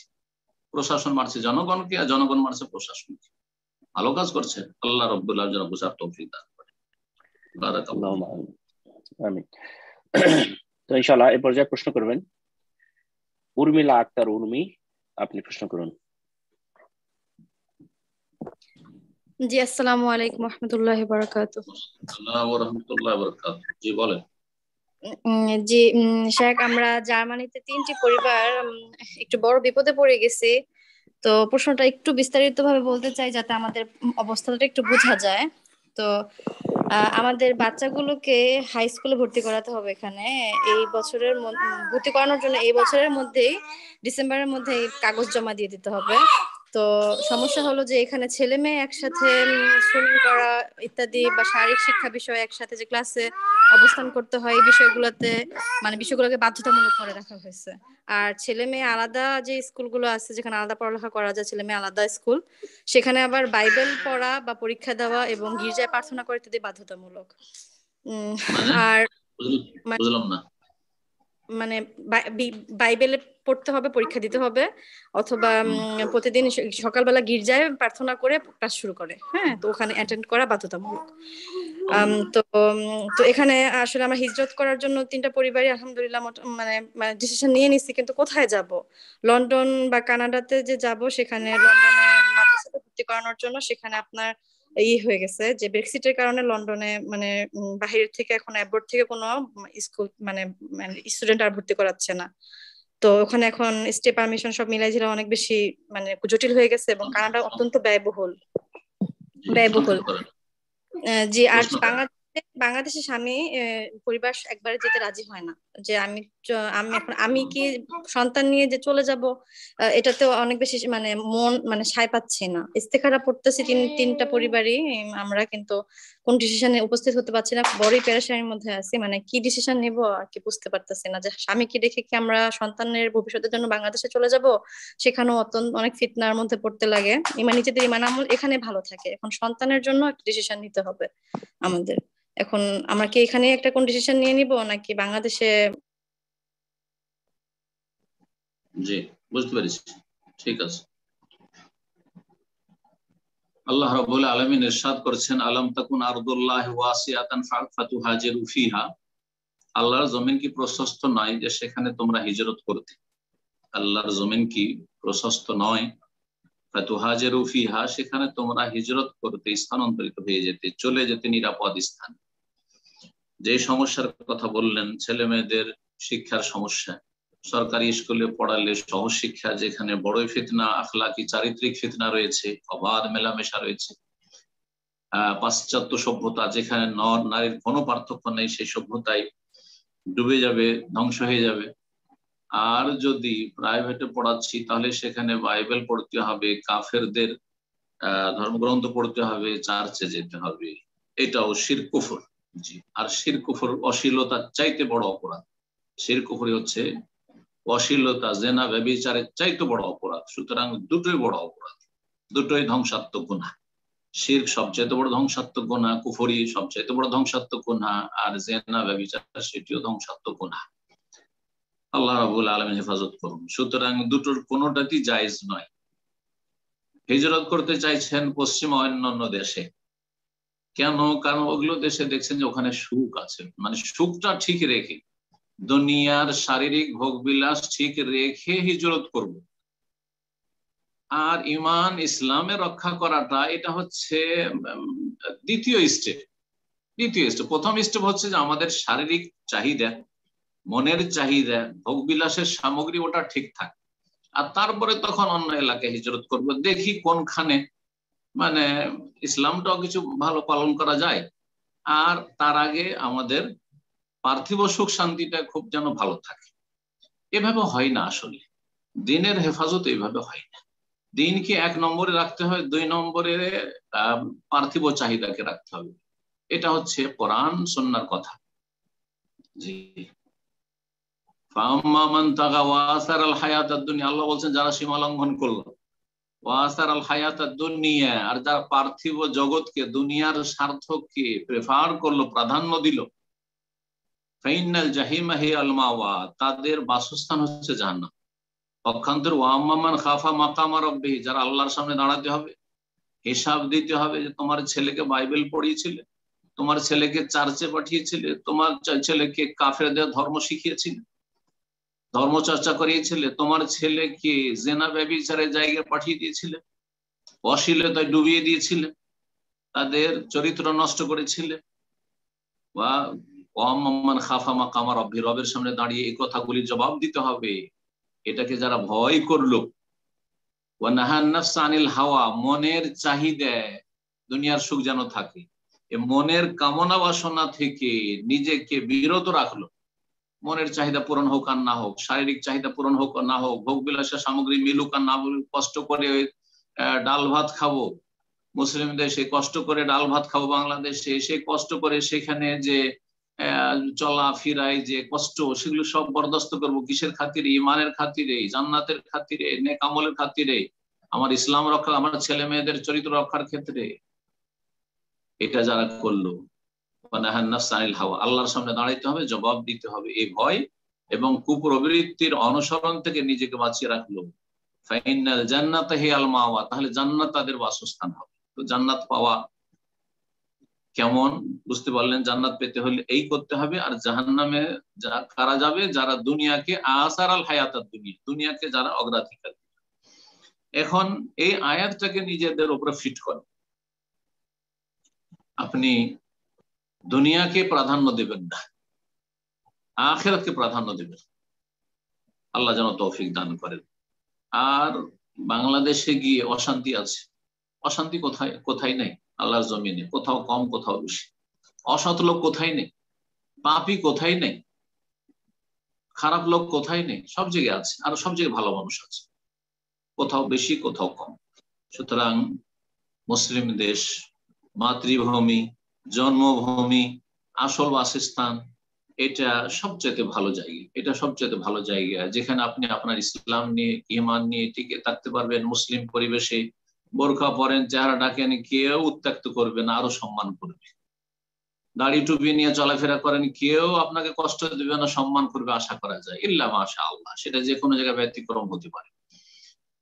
সুতরাং আমার যেটা পরামর্শ আপনার এই সমস্যার সমাধানের ক্ষেত্রে, সেটা হচ্ছে মুসলিম দেশে, বাংলাদেশে নিজের জমিনে ফিরে আসা।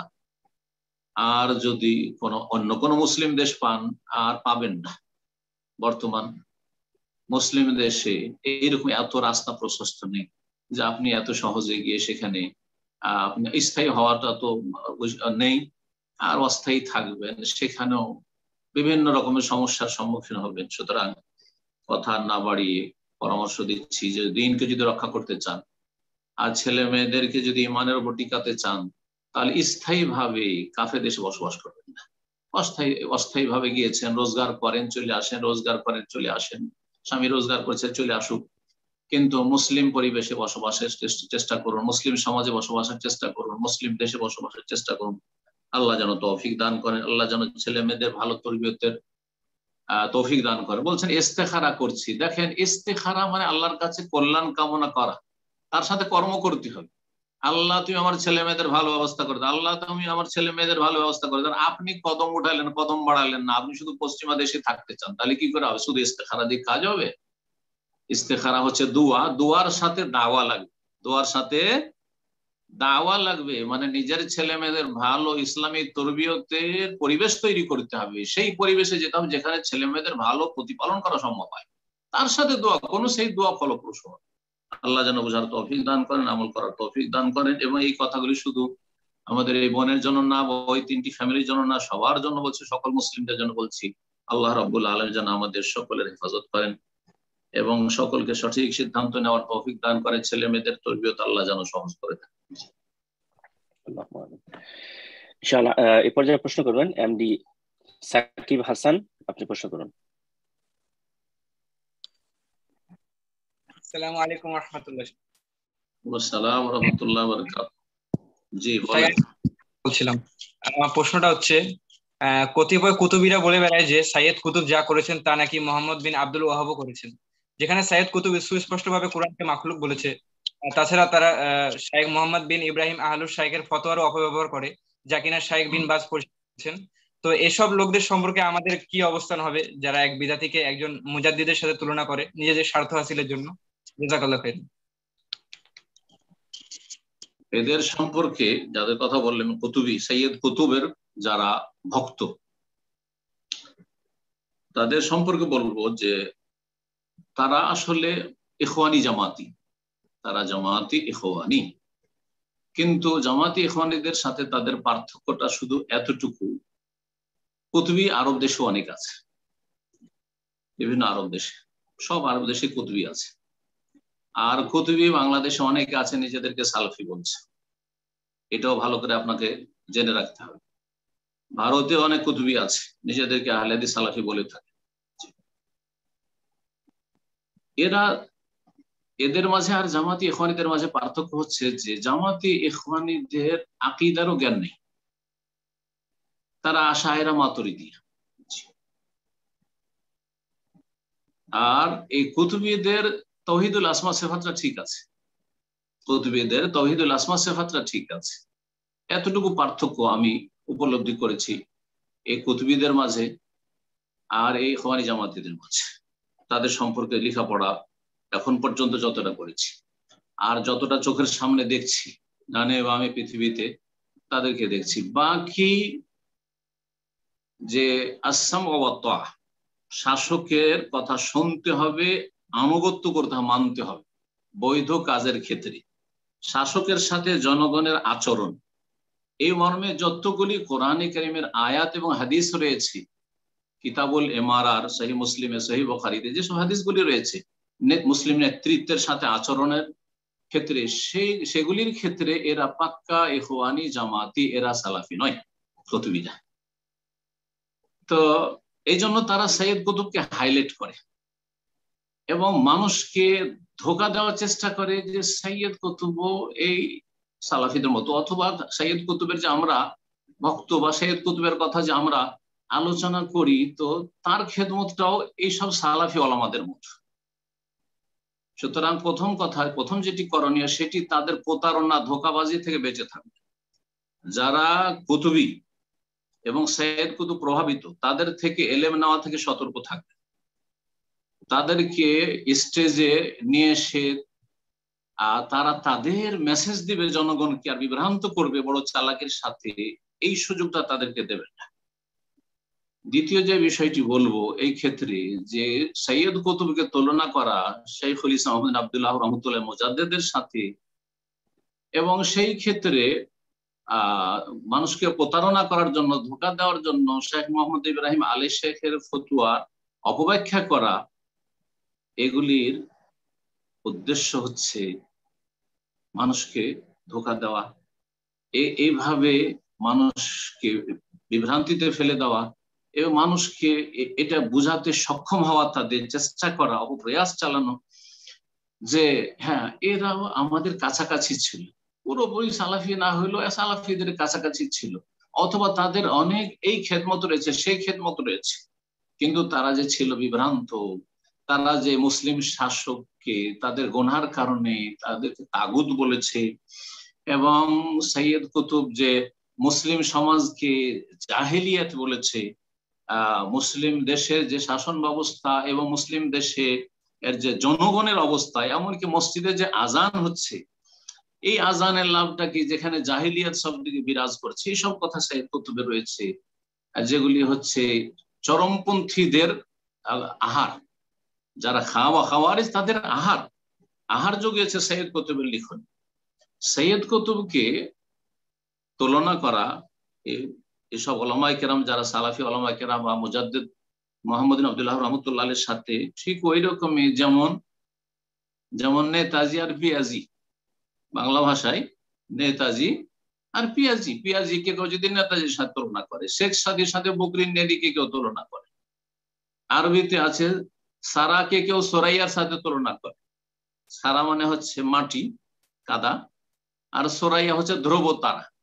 ধ্রুব তারার সাথে কেউ যদি তুলনা করে কাদা মাটিকে, জমিনকে, ঠিক ওই রকমই হচ্ছে সৈয়দ কুতুবকে তুলনা করা এই কুতুবীদের ধোঁকা দেওয়ার জন্য জনগণকে। এবং কুতুবীরা নিজেদেরকে সালাফি পরিচয় দিয়ে থাকে, কিন্তু এরা সালাফি না। কত যে সালাফি বিদ্বেষী মদিনা ইউনিভার্সিটিতে একসময় কুতুবীরা বিভিন্ন পদে ছিল, তখন দেখেছি যদি কোনো সালাফি আহলে হাদিস গেছে অ্যাডমিশনের জন্য, তো তাদের সাথে খারাপ আচরণ করেছে, আর যদি কেউ জামাতি ইখওয়ানি গিয়েছে তাদেরকে ওয়েলকাম করেছে। কিন্তু আলহামদুলিল্লাহ তাদেরকে আল্লাহ রাব্বুল আলামিন সরিয়ে দিচ্ছে, এইরকম জায়গাগুলোতে আল্লাহ রাব্বুল তাদেরকে সরিয়ে দিচ্ছে। তারা একসময় খুব বাড়াবাড়ি করেছে, এবং সৌদি আরব তাদেরকে আশ্রয় দিয়েছে। যখন তারা নিজের দেশে নিজ নিজ দেশে সিরিয়ায় মেসরে যখন তারা মজলুম ছিল, জুলমের শিকার ছিল, এখানে এসে তারা কান্নাকাটি করে আশ্রয় নিয়েছে। আশ্রয় নিয়ে এখানকার ছেলেদেরকে, যুবকদেরকে বিভ্রান্ত করছে। সুতরাং সতর্ক সাবধান থাকবেন এই কুতুবীদের থেকে, তারা মূলত জামাতি ইখওয়ানি। জি, জাযাকুমুল্লাহ। বারাকাল্লাহু ফিকুম। তো ইনশাআল্লাহ এই পর্যায়ে প্রশ্ন করবেন শাহরিয়া নোমান, আপনি প্রশ্ন করুন।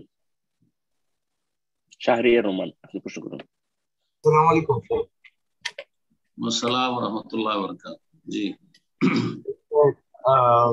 বর্তমানে এক বা একাধিক সহিহ আকীদার দাবিদার আলেমের একটা কথা সামাজিক যোগাযোগ মাধ্যমে বেশি বলা হচ্ছে, সেটি হচ্ছে সালাফি বা আহলে হাদিস দাবি করার বিষয় না। তো আমার প্রশ্ন হচ্ছে, নিজেকে সালাফি বা আহলে হাদিস পরিচয় না দিয়ে গোপন করাটা কতটুকু যুক্তিসম্মত? যখন আমি এর আগে বলেছি এগুলোর উত্তর, যখন কেউ হানাফি নিজেকে বলবে না, শাফেঈ বলবে না, মালিকি বলবে না, হাম্বলি বলবে না, দেওবন্দি বলবে না, রেজভি বলবে না, কথা বোঝা গেছে, কাদরি বলবে না, চিশতিয়া বলবে না, সাবেরিয়া বলবে না, মুজাদ্দিদি বলবে না, সাহরওয়ার্দী বলবে না, নকশবন্দি বলবে না, এইসব নাম যখন তারা মুছে দিবে বেদাতি নামগুলো, তখন আমরা কোরআন সুন্নাহর আলোকে যে সুন্দর নাম রয়েছে আহলুল হাদিস অথবা সালাফি, এসব নাম না বললেও চলবে, কোনো নামের প্রয়োজন নেই, কারণ সকলে মাশাআল্লাহ কোরআন সুন্নাহ অনুসারী হয়ে গেছে। আর সব এই বেদাতি নামগুলি যখন মুছে গেছে তখন কোনো অসুবিধা নেই। কিন্তু তারা যখন বেদাতি নাম রাখতে পেরেছে, তো আমরা এই বেদাতিদের মাঝে যে কোরআন সুন্নাহর ভেজাল অনুসারী, এটা কি দিয়ে প্রকাশ করবো? মুসলিম বলে যথেষ্ট? তাহলে আপনি ওদেরকে বলেন যে ওরা কি অমুসলিম? ওরাও তো মুসলিম। তাহলে কি করে মানুষ বুঝে আমি কোন মুসলিম হব? কোরআন সুন্নাহর অনুসারী মুসলিম হইলে আমি কেমন করে মানুষের কাছে পরিচয় দেব? এই জন্য অমুসলিমদের সামনে আমি নিজে আহলে হাদিস অথবা সালাফি এটা বলার কোনো প্রয়োজন নেই। অমুসলিম যখন আপনাকে জিজ্ঞেস করবে তখন বলুন আমি মুসলিম। কিন্তু যখন মুসলিম সমাজে আপনাকে পরিচয় দিতে হচ্ছে, আর কেউ দেওবন্দি, কেউ বেরেলভি, কেউ আর কিছু, কেউ আর কিছু, তখন আপনাকে অবশ্যই পরিচয় দিতে হবে যে আনা সালাফি, আমি সালাফি, আমি আহলুল হাদিস, এই নাম অবশ্যই লাগবে। কথা বুঝতে পেরেছেন? আর এর বিপরীত যারা বলছে তারা মানুষকে বিভ্রান্ত করছে। এর বিপরীত যারা বলছে তারা মানুষকে বিভ্রান্ত করছে এবং তারা আহলে হাদিস সালাফিদের বিরুদ্ধে সোচ্চার। বাকি কখনো তাদের মুখ দিয়ে শুনবেন না যে এই হানফি নাম কেন দিবেন, এই আপনার চিশতি নাম কেন দিবেন, নকশবন্দি নাম কেন দিবেন, এই কাদেরি নাম কেন দিবেন, এই রেজভি নাম কেন দিবেন? শুনেছেন কখনো তাদের মুখে? কখনো এগুলো শুনতে পাবেন না। তারা হকের বিরুদ্ধে বেশি সোচ্চার। সুতরাং তাদের থেকে সতর্ক সাবধান। জি, হয় তারা অজ্ঞতার কারণে এসব কথা বলছে, আর না হলে তারা মানুষকে জেনে শুনে প্রতারণা করছে। আল্লাহ যেন বুঝার তৌফিক দান করেন। আমিন। এই পর্যায়ে প্রশ্ন করবেন তাসলিমা বেগম, আপনি প্রশ্ন করুন। আসসালামু আলাইকুম সাইদ, কেমন আছেন? আসসালামু ওয়া রাহমাতুল্লাহি ওয়া বারাকাতুহু। জি বলেন। সাইদ, আমার মা বাবা নেই, আমি মা বাবার জন্য যে দোয়াটা করি, রাব্বি রহমহুমা কামা রাব্বায়ানি সাগীরা। আমার দুইটা ভাই মারা গেছে, গত বছর মের 28 তারিখে বড় ভাই এবং এই বছর এপ্রিলের 3 তারিখে মেজো ভাই। তো আমি কি তাদের জন্য সেম ওই দোয়া পড়তে পারবো দুই ভাইয়ের জন্য? না, আরবিতে দোয়া করবেন না, নিজের ভাষায় দোয়া করবেন। আরবিতে দোয়া করেন। আচ্ছা, রব্বি রহমহুমা কামা রাব্বায়ানি সাগীরা যে দোয়া করছেন তিনি হয়তো এর অর্থই বলতে পারবেন না। তো অর্থ না জেনে শুধু আরবি দিয়ে দোয়া করা বাঞ্ছনীয় নাই, যদিও কোরআনের দোয়া হোক না। কোরআনের দোয়া অর্থই বুঝলেন না যে আমি আল্লাহকে কি বলছি, তাহলে এই দোয়া করে লাভটা কি আপনার? আপনি তো জানেন না যে আমি কি বলছি আল্লাহ। হ্যাঁ, শুনেছি যে রব্বি রহমহুমা কামা রাব্বায়ানি সাগীরা, বাবা মায়ের জন্য দোয়া, তাই করছেন, কিন্তু অর্থ বুঝেন না, তাহলে তো আপনার চাওয়া হইল না। শুনে শুনে আপনি দোয়া করছেন। এই জন্য আমি বলছি কোরআনের দোয়া অবশ্যই করেন, কিন্তু অর্থ বুঝে করেন। অর্থ না বুঝলে নিজের ভাষায় দোয়া করেন। অর্থ না বুঝলে নিজের ভাষায় দোয়া করেন। এই রব্বি রহমহুমা কামা রাব্বায়ানি সাগীরা না বলে আল্লাহ আমার বাবা মা বড়ই কষ্ট করে ছোট থেকে আমাদেরকে কত কষ্ট করে মানুষ করেছে, লালন পালন করেছে, আল্লাহ তাদের গ্রহণ করো, আল্লাহ তাদেরকে মাফ করে দাও, আল্লাহ তাদেরকে জান্নাতবাসী করো, দোয়া করেন। ঠিক ওই রকমই ভাইয়ের জন্য দোয়া করেন, ওইভাবে দোয়া করেন, বা ভাইদের জন্য দোয়া করেন। কিন্তু আপনি ভাইদের জন্য বাবা মায়ের দোয়া লাগে রব্বি রহমহুমা কামা রাব্বায়ানি সাগীরা, হতে পারে আপনি আপনার প্রতিপালক রব কামা রব্বায়ানি সগীরা মানে কি? রব্বির রাহমহুমা, হে আমার রব, ইরহামহুমা, বাবা মায়ের ওপর বা উভয় দুইজনের ওপর তুমি রহম করো, দয়া করো, কামা রব্বায়ানি সগীরা, যেমন তারা আমাকে আমার শৈশবে বাল্য জীবনে প্রতিপালন করেছে। আপনার দুই ভাই আপনাকে বাল্য জীবনে প্রতিপালন করেনি আর এই দোয়া পড়ছেন, তাহলে এই দোয়া তো বেমানান হয়ে যায়। ওইখানে বেমানান হয় না, আপনার প্রতিপালন করেন আর আপনি আল্লাহকে বলছেন কামা রব্বায়ানি সগীরা, তাহলে কেন পড়বেন এই দোয়া ক্ষেত্রে? কিন্তু বাবা মা অবশ্যই করেছে। প্রত্যেকের বাবা মা বাল্য জীবন থেকে ওই মায়ের পেট থেকে এই যত্ন নিয়েছে, মা পেটে রেখে যত্ন নিয়েছে আর বাবা বাইরে থেকে যত্ন নিয়েছে। যা প্রয়োজন, মা গর্ভধারণ করেছে, মায়ের জন্য যে কোনো চিকিৎসা, যে কোনো খাবার, যা কিছু লাগে সব কিছু ওর ব্যবস্থা বাইরে থেকে বাবা করেছে। সুতরাং দুইজনের বড়ই এহসান পেয়েছে, সেই জন্য সেই দোয়া বাবা মায়ের জন্য। আর আপনি বাকি অন্যদের জন্য নিজের ভাষায় দোয়া করবেন। জি, আরবিতে দোয়া করা কোনো জরুরি নয়, এমনকি সুন্নাত না। যে আরবিতে দোয়া করতে হবে যে সুন্নাত, এটাও না। নিজের ভাষায় দোয়া করবেন, নিজের দরখাস্ত বুঝে সুঝে করবেন আল্লাহর কাছে। জি, জাযাকাল্লাহ খাইরান। তো ইনশাআল্লাহ এই পর্যায়ে প্রশ্ন করবেন আব্দুর রাফি জয়, আপনি প্রশ্ন করুন।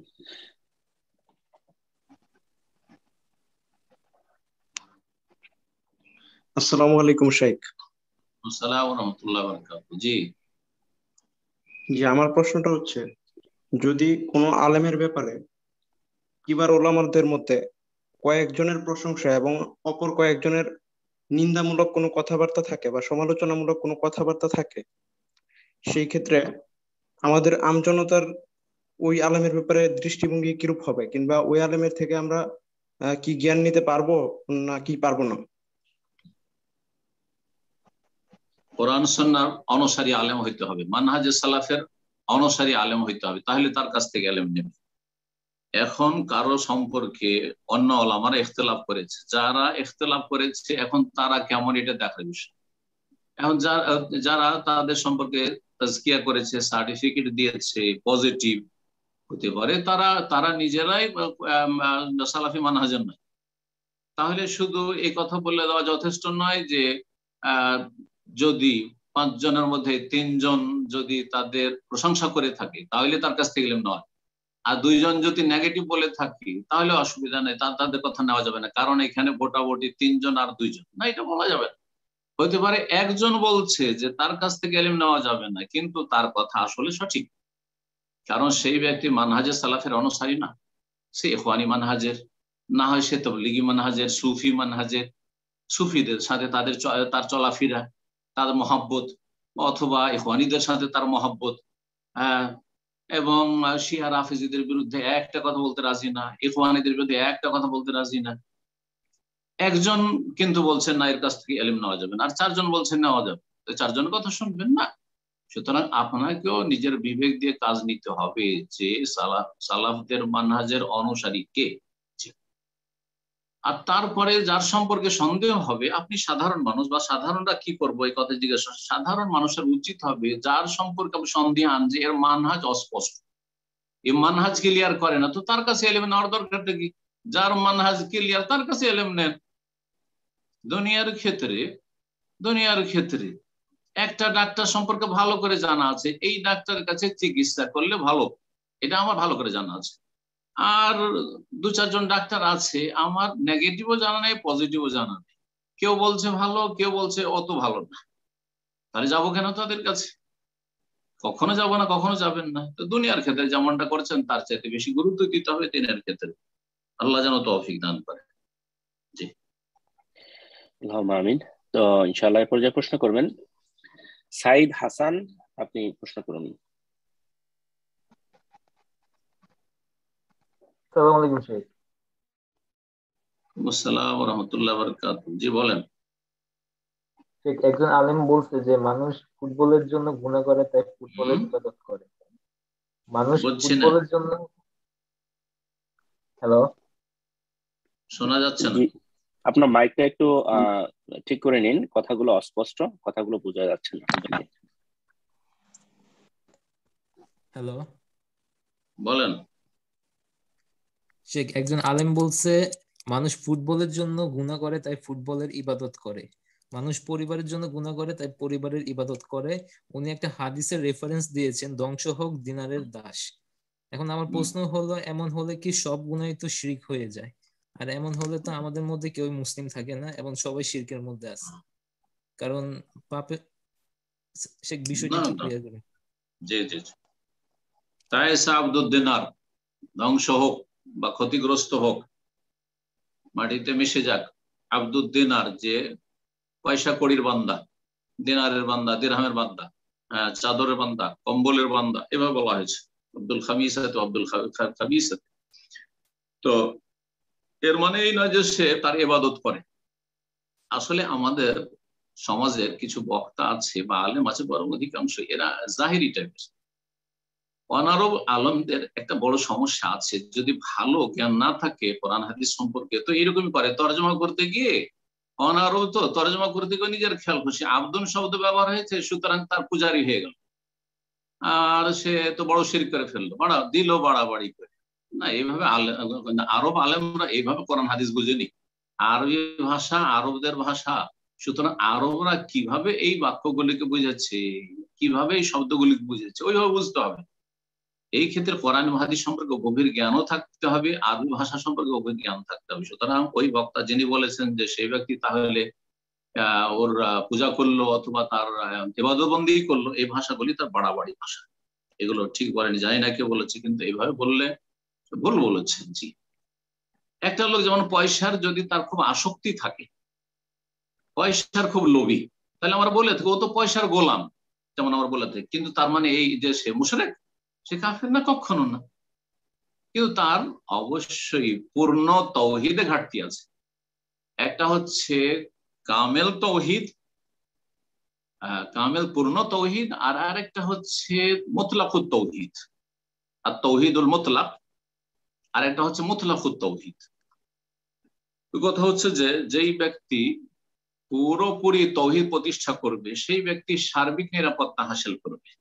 দুনিয়ার লোভ লালসা কমানো, পয়সার গোলাম না হওয়া, স্বার্থের গোলাম না হওয়া, দুনিয়ার বিভিন্ন বিষয় যে বিষয়গুলি রয়েছে যেগুলো মনের চাহিদা, এগুলি গোলাম না হওয়া, এগুলোর পিছনে না ছোটা। এর মানে এ নয় যে সে বড় শিরক করে ফেলে, এটা ভুল বুঝেছে। এরকম অনারবদের এই সবগুলি রোগ, এজন্য কোরআনে হাদিস ভালো করে বোঝার চেষ্টা করতে হবে। আল্লাহ যেন বুঝার তৌফিক দান করেন।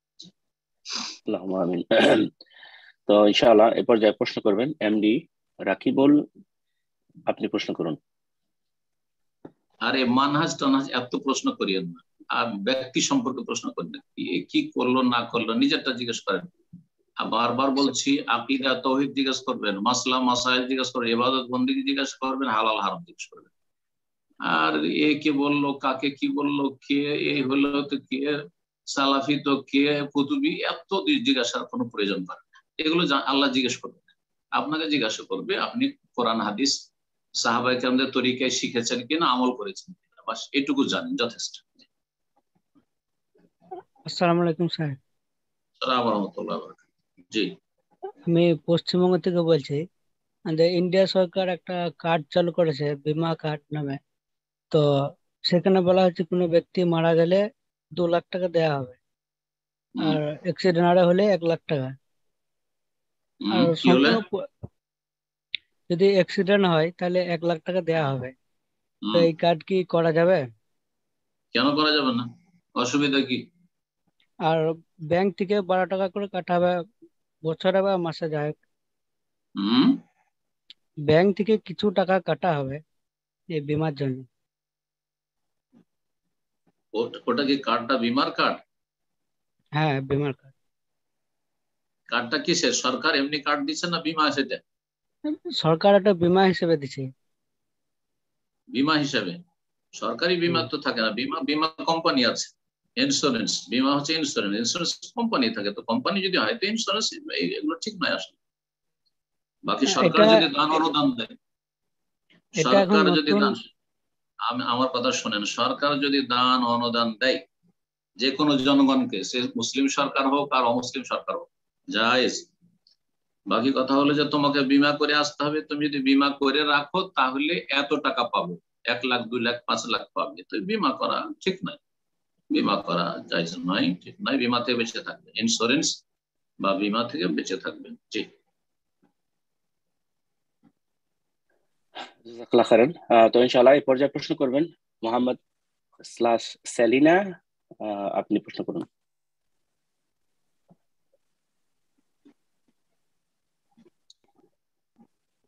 জি, মোহাম্মদ, জি আপনি প্রশ্ন করুন। আসসালামু আলাইকুম ওয়া রাহমাতুল্লাহি ওয়া বারাকাতুহু। ওয়ালাইকুম আসসালাম ওয়া রাহমাতুল্লাহি ওয়া বারাকাতুহু। জি বলেন। আমি কানাডা টরন্টো থেকে কথা বলছি। উমরার ব্যাপারে আপনার যে আপনার নাম বলেন। মোহাম্মদ খলিলুর রহমান। খলিলুর রহমান, জি বলেন প্রশ্ন। উমরার ব্যাপারে আপনার যে প্রোগ্রাম শুনেছি, কিন্তু দুই তিনটা জিনিস আমার একটু পরিষ্কার বুঝতে পারি না। সেটা হলো 10 দিনের সফরে মক্কা মদিনায় 5 দিন বা 6 দিন করে থাকবো। এই সময় রেগুলার সালাত কি কসর পড়তে হবে না নরমাল ফরজ সালাতই পড়বো? মক্কা এসে অথবা মদিনা এসে যখন 4 দিনের বেশির আগে থেকে নিয়ত করে নেবেন যে আমি মক্কায় 5 দিন থাকবো। যেদিন আসলেন সেই দিনটা বাদ দিবেন, যেদিন বেরিয়ে যাবেন ডিপার্চার হবে আপনার সেদিনটা বাদ দিবেন। মাঝখানে যদি 4 দিনের বেশি 5 দিন আমি একটানা মক্কায় থাকবো বা মদিনায় থাকবো, তাহলে প্রথম দিন থেকে মক্কা পৌঁছে যাওয়ার পরে পুরো সালাত পড়বেন, একা একা পড়লো। কথা বুঝতে পেরেছেন? আর যদি দেখা যায় যে না আমি মদিনায় 3 দিন, মক্কায় 3 দিন থাকবো আর রাস্তায় যাতায়াত বা বিভিন্ন জায়গায় ঘোরাঘুরি করবো, 3 দিন বা 4 দিন পর্যন্ত থাকবো, 4 দিনের বেশি না, তাহলে কসর করবেন। আপনি হোটেলে পড়লে কসর করবেন, একা পড়লে কসর করবেন। বাকি থাকলো যখন হারামে জামাতে সালাত আদায় করবেন, মসজিদে হারামে, মসজিদ নববীতে অথবা অন্য কোনো মসজিদে মুক্তাদি হয়ে সালাত আদায় করছেন আর ইমাম হচ্ছেন এখানকার স্থানীয়, তাহলে ইমামের অনুকরণ করতে হবে। ইমাম 4 পড়ছে, আপনাকে 4ই পড়তে, তখন আর কোনো কসর চলবে না, তখন কোনো কসর চলবে না, পুরো সালাত পড়তে হবে। যদিও সেটা আপনি রাস্তাঘাটে মোসাফির অবস্থায় হন না, কারণ মোসাফির অবস্থায় এমন একটি মসজিদে গেছেন যেখানে স্থানীয় ইমাম সালাত পড়াচ্ছে এশার 4 রাকাত, আপনি 2 পড়ে বেরিয়ে যাবেন না, এটা চলবে না, তার পিছনে 4ই পড়তে হবে। ঠিক। জাযাকাল্লাহ খাইরান। সম্মানিত দিনী ভাই বোনেরা, আমরা প্রোগ্রামের একদম শেষ পর্যায়ে চলে এসেছি। অনেক সময় হয়ে গেল। আমরা আজকে সর্বশেষ প্রশ্ন নেব। তার পূর্বে যারা হ্যান্ড রেজ করে আছেন এখনো হয়তো আজকে প্রশ্ন করতে পারলেন না, তাদের উদ্দেশ্যে বলছি, বিশেষ করে নতুন ভাই বোনদের উদ্দেশ্যে বলছি, আপনারা নিউ টাইম 1:30 মিনিটে প্রোগ্রাম অ্যাটেন্ড করে হ্যান্ড রেজ করার চেষ্টা করুন। ইনশাআল্লাহ পরবর্তী সপ্তাহে আপনাদের প্রশ্নগুলো নেওয়ার চেষ্টা করবো আমরা ইনশাআল্লাহ। তো আজকের সর্বশেষ প্রশ্ন নিচ্ছি আমরা। প্রশ্ন করবেন ইউনুস এসকে। আপনি প্রশ্ন করুন।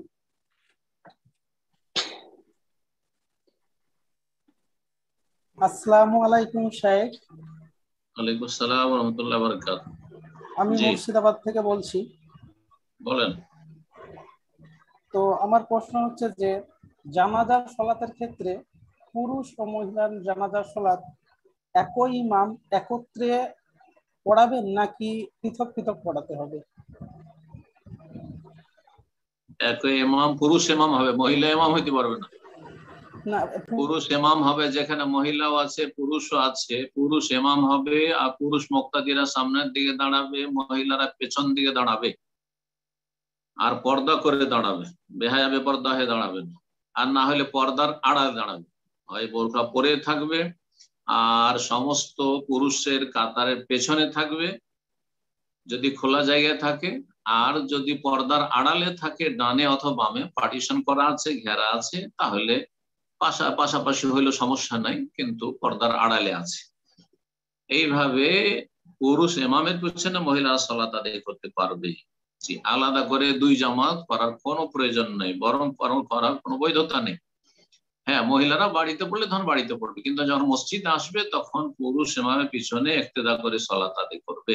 তার সাথে সাথে জেনে রাখা উচিত যে পশ্চিমা প্রভাবিত হয়ে মহিলাকে ইমামতি দিয়েন না, যেহেতু দুনিয়ার ক্ষেত্রে মহিলাও নেতৃত্ব দিচ্ছে, তো মসজিদে কেন মহিলারা বঞ্চিত থাকবে? হ্যাঁ, সেখানেও সাম্য চাই, হ্যাঁ সেখানেও সমান অধিকার চাই। ইসলামে সমান অধিকার নাই, ন্যায্য অধিকার আছে। আর ন্যায্য অধিকার হচ্ছে নেতৃত্ব দেবে পুরুষ, নেতৃত্ব দেবে পুরুষ, ইমামতি করবে পুরুষ, মসজিদে ইমামতি করবে পুরুষ, বৃহৎ ইমামত যেটা সবচেয়ে বড় ইমামতি নেতৃত্ব, সেই ক্ষেত্রে পুরুষ থাকবে। আর ছোটখাটো নেতৃত্ব, একটা কোম্পানিতে বিভিন্ন ডিপার্টমেন্টের ম্যানেজার আছে মহিলা, কোনো অসুবিধা নেই, পর্দার আড়াল থেকে সে ম্যানেজার হয়ে থাক, কোনো অসুবিধা নেই। কিন্তু কথা হচ্ছে মসজিদের ইমামতে মহিলা চলবে না, জায়েজ। জি জি শেখ, জাযাকাল্লাহ খান। অনেক সময় হয়ে গেল, তো আজকে এখানে শেষ করে দেন। জি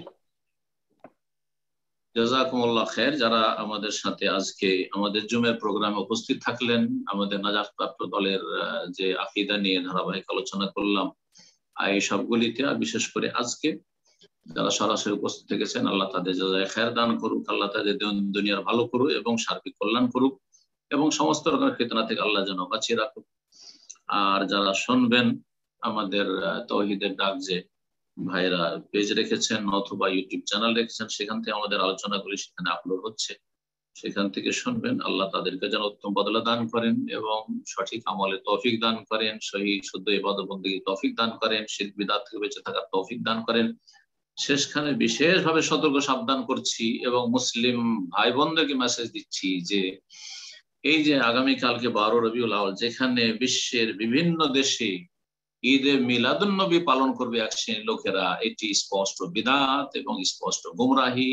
আর বিদআত হচ্ছে কাবিরা গুনাহ, বিদআত হচ্ছে জাহান্নামের রাস্তা। বিদআত করে কখনো আল্লাহর কাছাকাছি হওয়া যায় না। বিদআত করলে আল্লাহ থেকে দূরে হয়ে যাবে, রাসূলুল্লাহ সাল্লাল্লাহু আলাইহি ওয়াসাল্লাম থেকে দূরে হয়ে যাবেন, জান্নাত থেকে দূরে হয়ে যাবেন, জাহান্নামের কাছাকাছি চলে যাবেন। সুতরাং মিলাদুন্নবীর জন্মবার্ষিকী, নবী সাল্লাল্লাহু আলাইহি ওয়াসাল্লামের জন্মবার্ষিকী 12 রবিউল আউয়াল পালন করে মহব্বতের দাবিদার হয়ে একদিন মহব্বত পেশ করছেন, অথচ আপনার ফরজ ইবাদত বন্দেগীর খবর নেই, হারাম নাজাজ থেকে বেঁচে থাকেন না, ফজর ও সালাতের খবর নেই। আর বিদআত দিয়ে, নবীর তরিকা বাদ দিয়ে অন্য কোন মানব রচিত তরিকা দিয়ে শিয়া রাফেজিদের তৈরি করা এই যে মিলাদুন্নবী, যেটা প্রচলন প্রথম শিয়ারা শুরু করেছিল মেসরে, আর তারপরে ইরাকে বেদাতি সুন্নিরা শুরু করেছে, আর ইরাক থেকে ইরান হয়ে ভারত উপমহাদেশ গেছে, সেই মিলাদুন্নবীকে ঈদের মতো করে, বরং ঈদুল ফিতর, ঈদুল আযহা চাইতে বেশি জাঁকজমকপূর্ণ করে পালন করছেন সর্বস্তরে, রাষ্ট্রীয়ভাবে। সারা পৃথিবীর রাষ্ট্রগুলিও যদি ঈদে মিলাদুন্নবী পালন করে, তবুও সেটি বৈধ নয়, হারাম, হারাম কাবিরা গুনাহ এবং গুমরাহির রাস্তা, জাহান্নামে যাওয়ার রাস্তা। সুতরাং সতর্ক সাবধান। সরকার কি করলো আর জনগণ কি করলো, এত বড় বড় আলেমরা কি করছে, সবাই তো আমাদের দেশে ঈদে মিলাদুন্নবী করছে, তো আমরা করলাম তো কি হইলো, নবীর ভালোবাসা একদিন দেখাইলাম। এগুলি শয়তানি ফাঁদ। সুতরাং শয়তানের ফাঁদ আর শয়তানের জাল থেকে ওয়ালা তাত্তাবি খুতুওয়াতিশ শয়তান, শয়তানের পদাঙ্কের অনুসরণ করিও না। ইন্নাহু লাকুম আদুউম মুবিন। তাওহীদ প্রতিষ্ঠা করুন, সুন্নতের অনুসরণ করুন। রাসূলুল্লাহ সাল্লাল্লাহু আলাইহি ওয়াসাল্লাম নিজে তার জন্মবার্ষিকী পালন করেননি, রাসূলুল্লাহ সাল্লাল্লাহু আলাইহি ওয়াসাল্লাম তার মেয়েদের, ছেলেদের কারো জন্মবার্ষিকী পালন করেননি, বিবিদের জন্মবার্ষিকী, মৃত্যুবার্ষিকী পালন করেননি। রাসূলুল্লাহ সাল্লাল্লাহু আলাইহি ওয়াসাল্লামের খোলাফায়ে রাশিদিন আবু বকর, ওমর, উসমান, আলী 30 বছর খলিফা থেকেছেন, তারা কেউ এই মিলাদুন্নবীর 12 রবিউল আউয়ালে উৎসব করেননি, জশন করেননি। এবং তারপর যুগ যুগ ধরে উমাইয়া খেলাফত 132 হিজরি পর্যন্ত তারা করেননি। প্রায় 500 বছর পর্যন্ত এই মিলাদের নামগন্ধ ছিল না।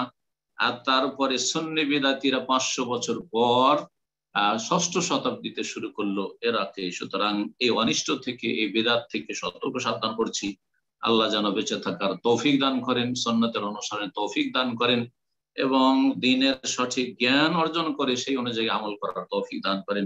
ওয়া সাল্লাল্লাহু ওয়া সাল্লাম আলা নবিয়িনা মুহাম্মদ ওয়া আলা আলিহি ওয়া সাহবিহি আজমাইন।